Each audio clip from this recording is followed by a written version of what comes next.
乐团 Under Lover 成员胡瑞儿于民国105年间因施用大麻获缓起诉2年，但缓起诉期间未过，去年8月间被起诉乘机性交罪嫌。北检去年11月撤销毒品案的缓起诉，今天申请简易判决。胡瑞儿于105年9月间与女艺人林采缇被警方查获施用大麻。台北地检署考量2人认罪，且愿自费戒毒，同年11月间处分缓起诉，期间2年。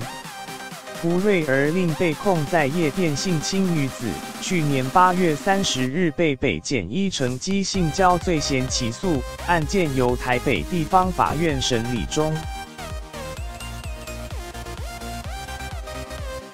由于胡瑞儿在缓起诉期间因故意犯罪经检察官提起公诉，北检去年11月间撤销毒品案的缓起诉，撤销缓起诉处分确定后，检方今天将毒品案起诉，申请简易判决。中央社